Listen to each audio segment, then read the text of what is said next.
Hi, this is my first video, so it's not about the quality of the cinematography, but it's learning to operate the new phone and showing you one of our trade show displays. I'd like to get one of these at the Cisco booth and one of these at the OSIsoft pod.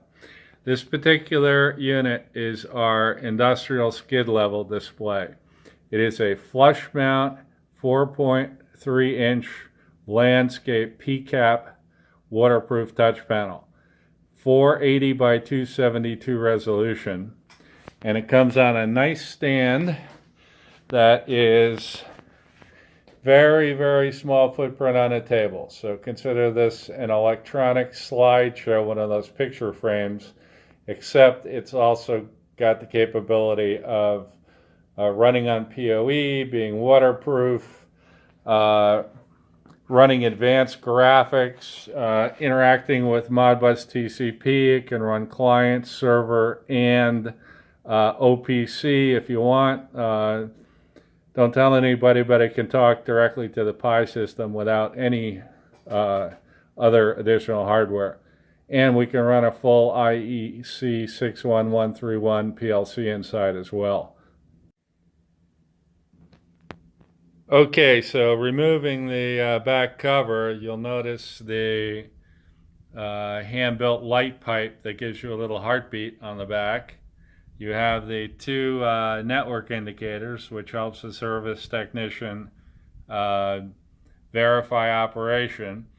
And of course, you have our standard MCraft module. This is the newest and biggest ARM M7 core. That is the 32F746 made by our partner at MCraft Systems, and we call it the wormhole module.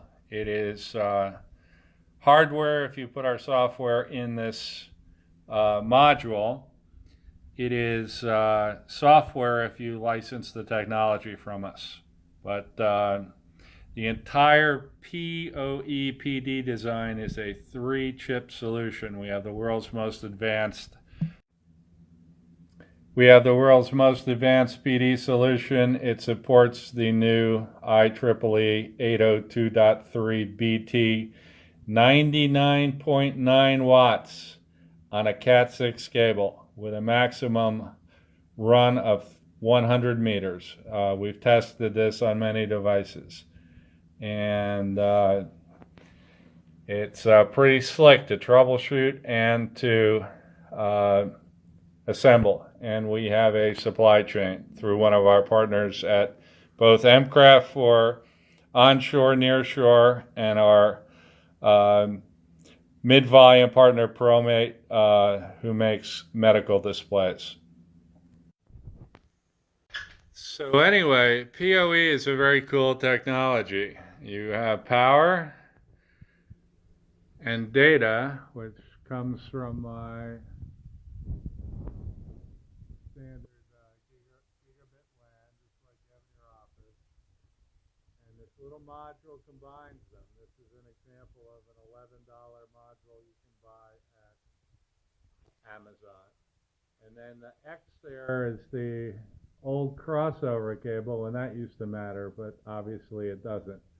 So let me show you a little bit about what we've done with this. If I can plug this cable in, pardon the Fellini reality shots here. Let's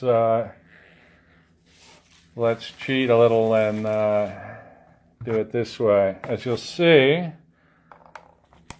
you plug this in, you get an immediate,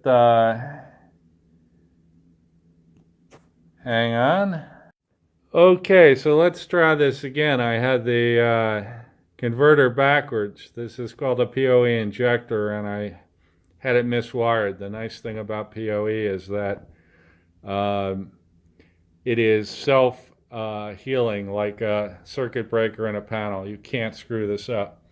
So if you think about it logically, the DC power and the network come in this side, and they're combined in this PoE injector.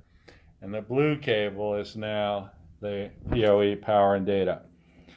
Now, let's try this and see if our luck is better.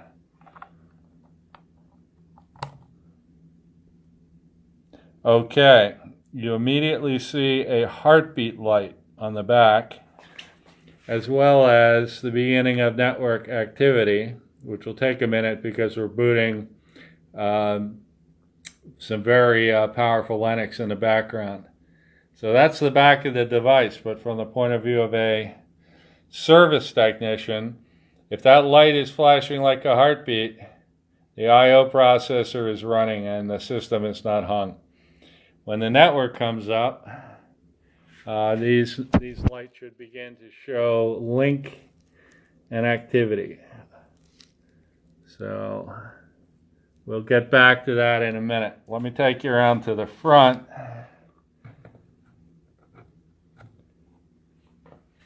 And show you the boot speed that we have. And compare this to your quad Snapdragon $1,000 smartphone. I'm going to attempt to unplug this and plug it back in for you. You should, in theory, stand by.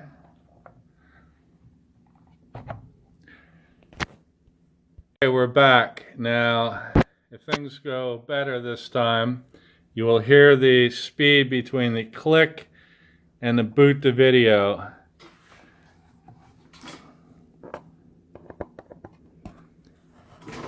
Speed.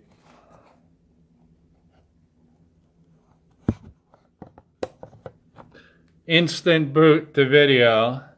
We're back. Now, if things go better this time, you will hear the speed between the click and the boot to video.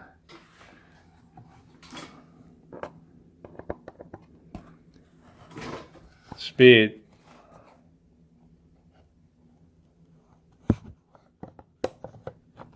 Instant boot to video. This is just like what happens in a car where they spend $100 million on a operator interface panel. They boot the logo while they're loading the operating system in the background. So you will see that it takes a minute for the slideshow to come up. And you'll notice that we had this at the users conference in 2016 and nobody even knew what it was. That's how far ahead of the game we are. We had this in 2015. We had it in 2014. We had PyEdge. There we go. Now we're running the application. So if we go back to the back of the unit,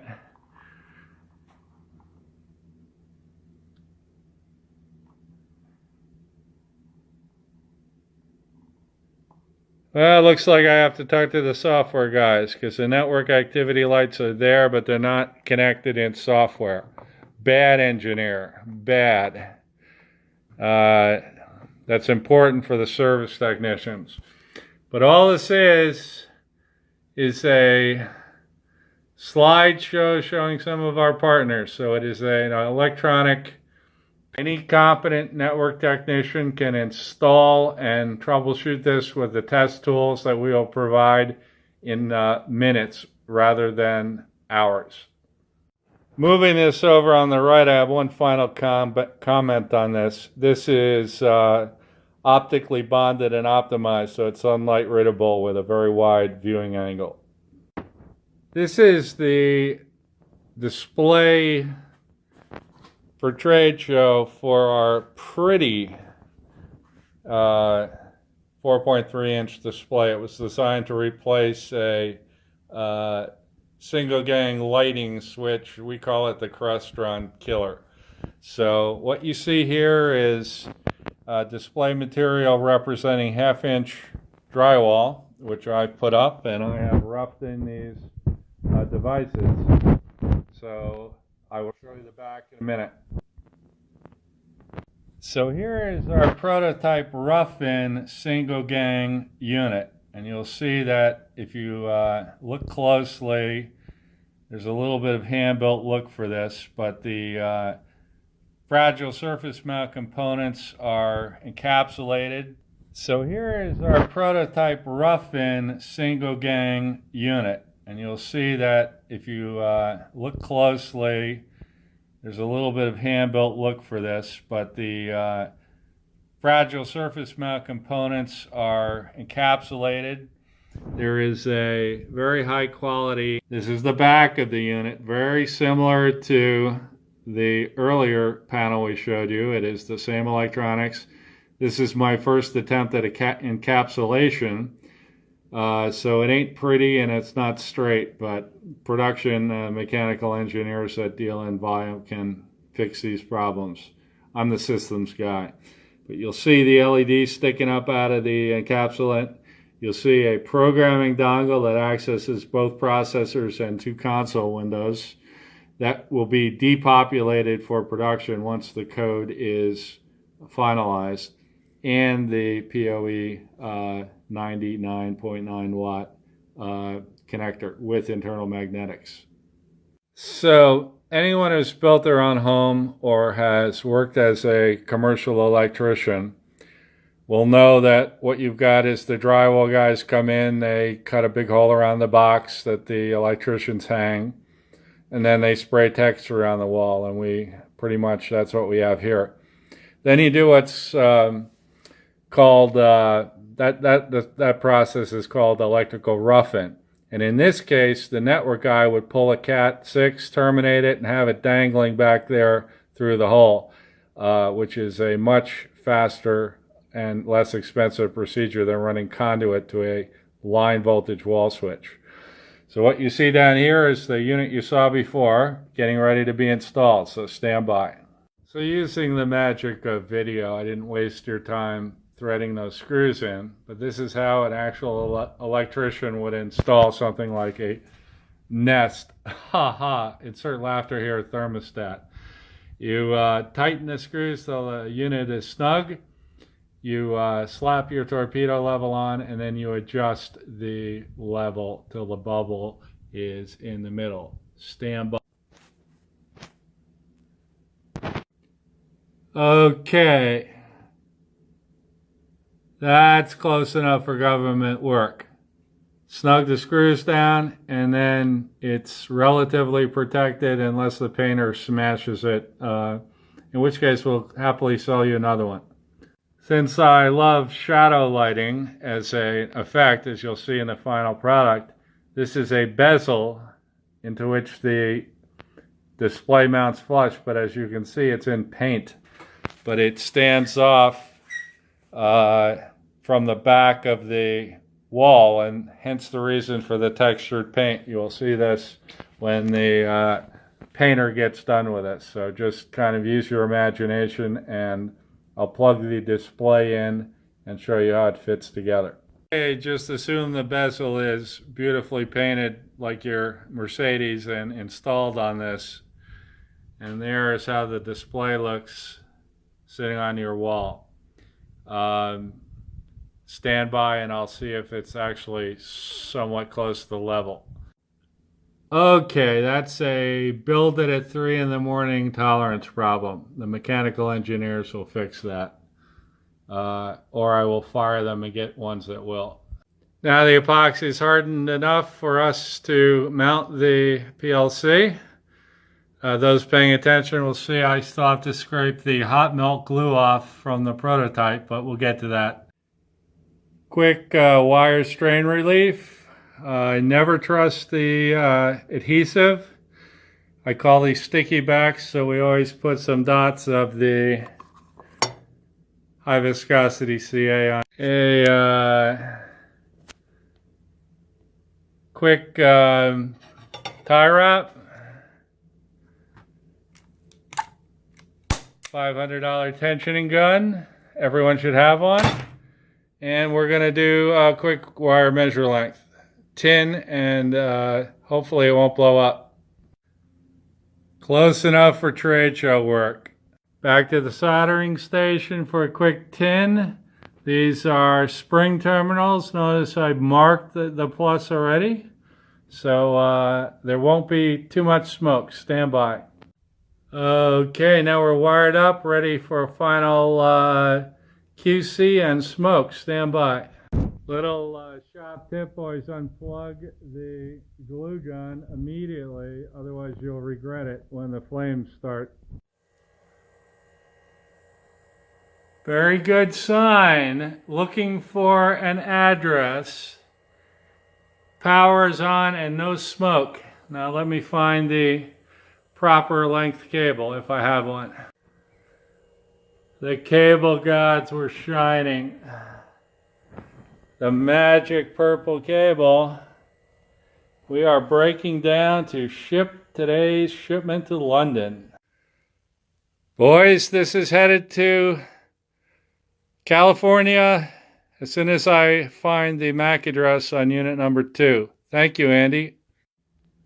Okay, this is without the bezel, but you can already see the backlighting and the fact that we thought ahead to put a nice flat texture on the wall.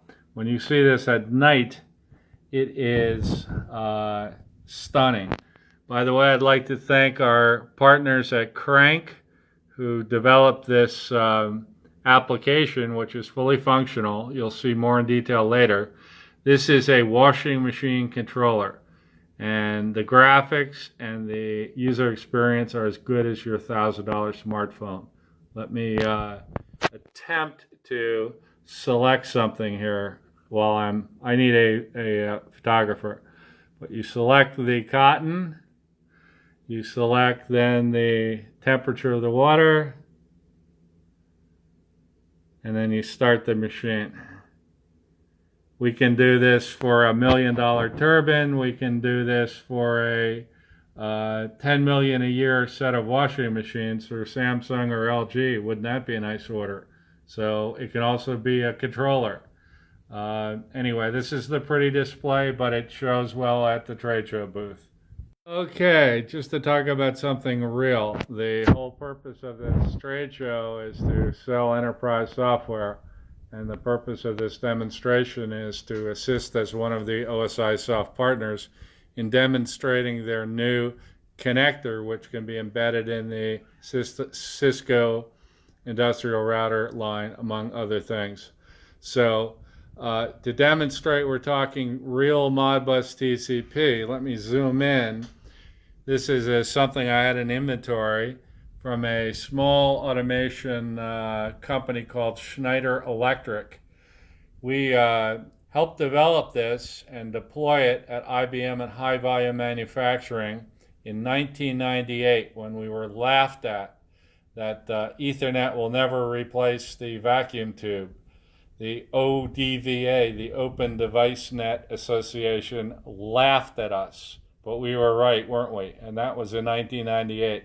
We had the first sensors running embedded Linux with embedded web servers and Modbus TCP in high volume manufacturing. And I'm talking volume in semiconductor.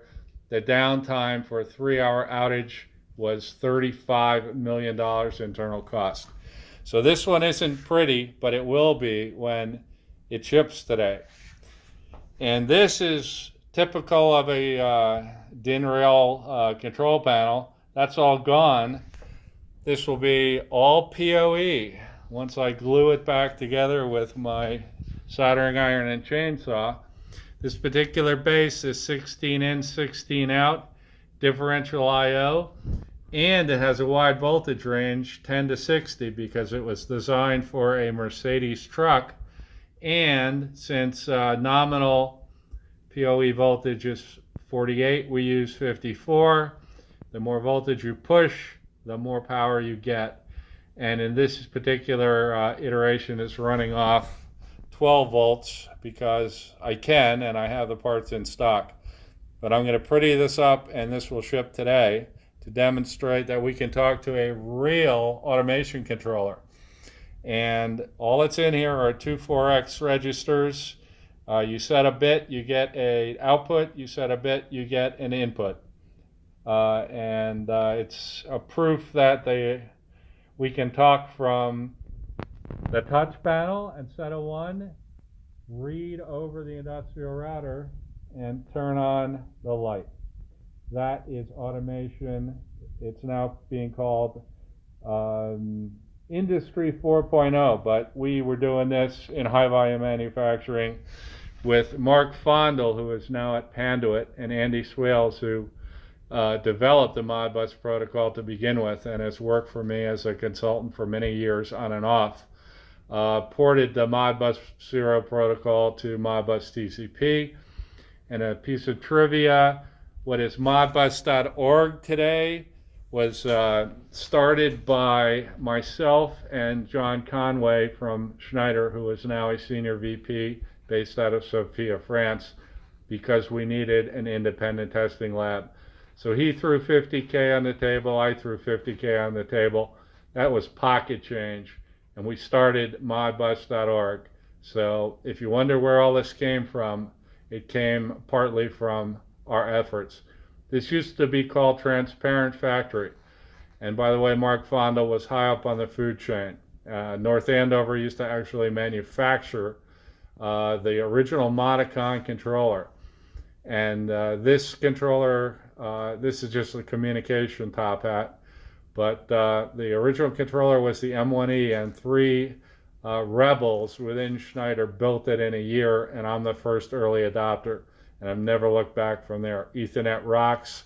Ethernet is deterministic, and with the new IEEE 1588 and the new time sequence networking that we're developing, and the 90-watt PoE, which by the way will run a 4-inch control valve off Cat6 cable. Imagine that in your factory compared to the cost of rigid. So anyway, this I got to run because this has got to look pretty today because it's shipping. By the way, here's another project we're working on with our partners at AG Displays and their partners. It is a PCAP touch panel that will fit in a 1U rack. We had originally offered this to one of our customers, Symantec, but they chose to stay with their alphanumeric 2-line display for backward compatibility. But we have another opportunity here. So let me show you. This cycles through the 3 colors, red, green, blue. Look at the quality of the pictures on this for a display this small. Isn't that nice? People get used to that. Look at that. Responsive, fast. And again, if it breaks, you can change it out in 5 minutes.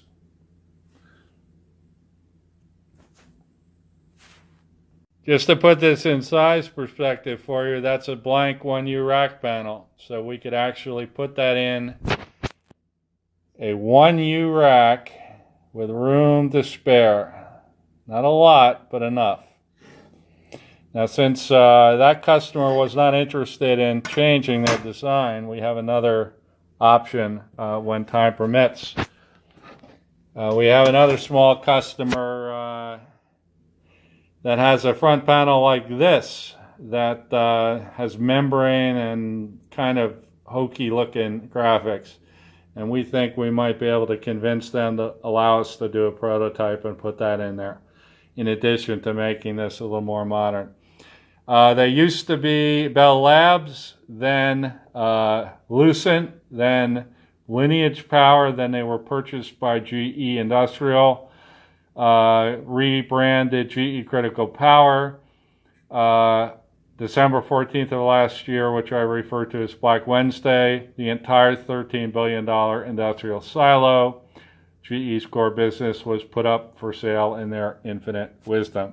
I am pleased to report the entire AC and DC power divisions have been sold, and this is now A, B, and B. As I suspected, it would be one of the big 3 or 4, either A, B, and B, Siemens, Rockwell, or Schneider. So they are now back in business, and if we can combine their DC power expertise with the Cisco router expertise, I think we've got a world beater. I got to get back to work.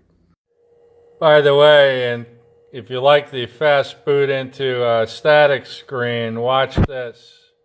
Show me somebody that can do this. Here's a processor reset button. Show me somebody who can boot into hardware accelerated graphics this fast, and I'll hire them. Here's another example of what's coming with our partnership with GE Critical Power. I'll leave you to imagine what's in the third module, but we have a patent on it. By the way, I'd like to put a Cisco router in here instead of a Ching Chang Chong, and I'd like to give a little credit for Broadcom, who has supported us as a small company since we used their PSE silicon for the 90 watt power injection on our new system. All of this will be available through our partner now at ABB Critical Power, and all of the power electronics will be in module number 2. Okay, split time to just clean the table saw to cut this wood was 6 minutes. And if you think it was, oh, well, this is easy, let's just put it over on the workbench, that is what it takes to do a trade show with not enough time, or even with enough time. And every horizontal surface is crammed with about $100,000 worth of what looks like crap. And oh, by the way, in case I wasn't busy enough, I'm over here rebuilding the gun on my boiler, the control system, and a bunch of other stuff at the same time while I'm waiting for paint to dry and the phone to ring and money to arrive to pay for all this fun. Anyway, stay tuned. Okay, we squared up the end on the crosscut sled and we're marking for a chop at 6 inches. Now that roll of tape is made by 3M and it's $25 a roll. Now you can get green tape on eBay for $2 a roll. Best of luck with that. Okay, we have marked for a chop. Any carpenter will tell you, mark the side that you want to be waste, so you cut on the right side of the line. Then we come over and fire up the dust collector. Sorry for the noise. And we come over and turn on the saw. This is the dangerous part. Well, we're not exactly holding 1,000th here, but as you can see, it's not my first cut on the table saw. Imagine your whole hand being cut off by that blade. I've seen it happen, and I live alone. Now we grab a piece of something called display board, which is expanded PVC, which is very light, and when you pay air freight bills, this becomes important. So I'm going to measure the edge, transfer it over here, switch from the crosscut sled, which weighs about 200 pounds, to the rip fence, and I'll take you back in a minute. Okay, we've done a quick center line, adjusted the blade height using our eyeball. These are anti-kickback devices, but unfortunately this is such a small piece, I'm going to have to man up and try a test cut. These are what I call chicken sticks. They push the wood through that blade, so your fingers don't have to. Depth looks okay. I'm going to go for width now. This method is called reality measurement. Very, very handy. Came out a little big, but we can fix that. I want this straight up and down for balance. A quick shot of shim material with high viscosity CA, the prototyper's best friend. Better but not perfect. We can fix that too. A quick shot of Gorilla Tape, and let's see what that does for us. Yes, and I eat those single edge razor blades like candy. Close enough for now. Now we go into paint to fix the damage on the base. And of course, everyone must have a tape department, their own spray booth, completely equipped so that you can spray and dry in the dead of winter. There's $100,000 right there in that room. That covered the end cuts very nicely in about 2 minutes. So we grab a little piece of din rail out of stock, and if you look around, you'll see $100,000 worth of tools, and the chemicals and nuts, bolts, and screws are another $100,000. This probably isn't stuff you would have in your hotel room. Quick cut in the bench vise, low tech but safer than using the table saw. Changing the air tools from cutting ductwork to right angle sanding. Stand by.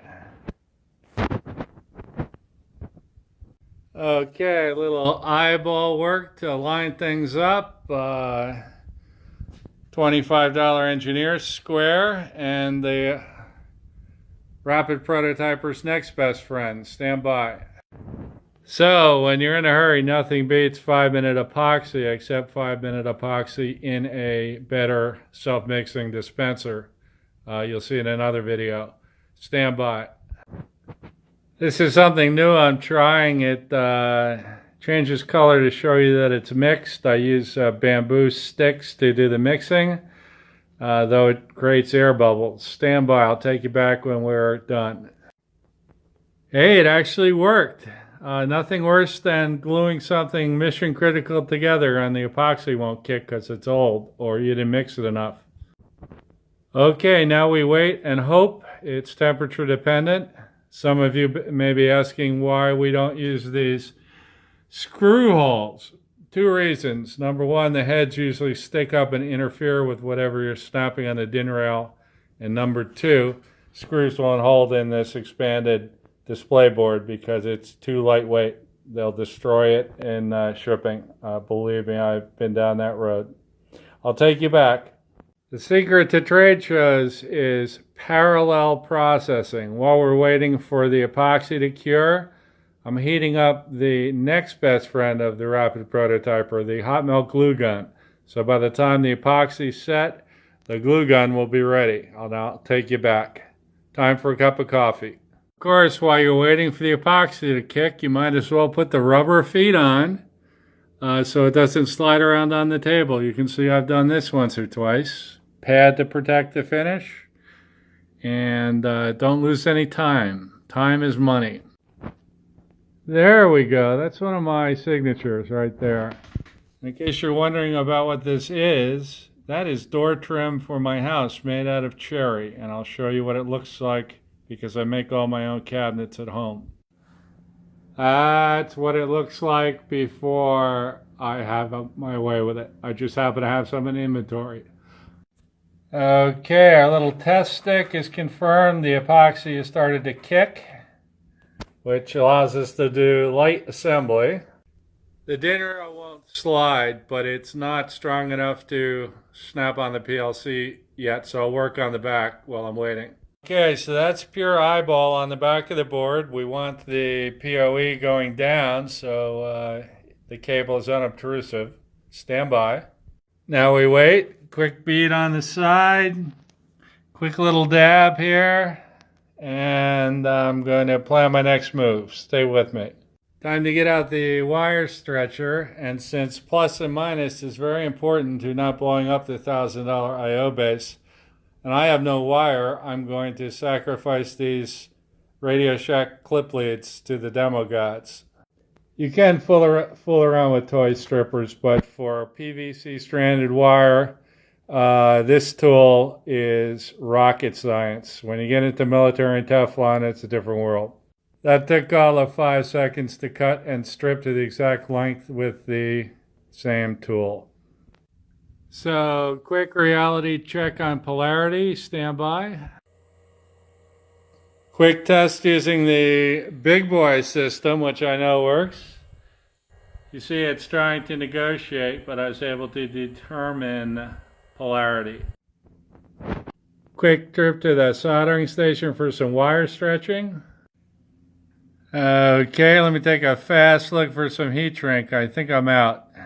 Out of heat shrink, so we're going low tech, but using the best tape we got. Scotch Super 33 Plus. Stand by. Close enough for trade show work.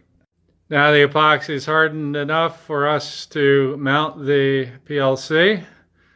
Those paying attention will see I still have to scrape the hot melt glue off from the prototype, but we'll get to that. Quick wire strain relief. I never trust the adhesive. I call these sticky backs, so we always put some dots of the high viscosity CA on. A quick tie wrap. $500 tensioning gun. Everyone should have one. And we're going to do a quick wire measure length. 10, and hopefully it won't blow up. Back to the soldering station for a quick 10. These are spring terminals. Notice I marked the plus already. So there won't be too much smoke. Stand by. Okay, now we're wired up, ready for a final QC and smoke. Stand by. Little shop tip, always unplug the glue gun immediately, otherwise you'll regret it when the flames start. Very good sign. Looking for an address. Power is on and no smoke. Now let me find the proper length cable if I have one. The cable gods were shining. The magic purple cable. We are breaking down to ship today's shipment to London. Boys, this is headed to California as soon as I find the MAC address on unit number 2. Thank you, Andy.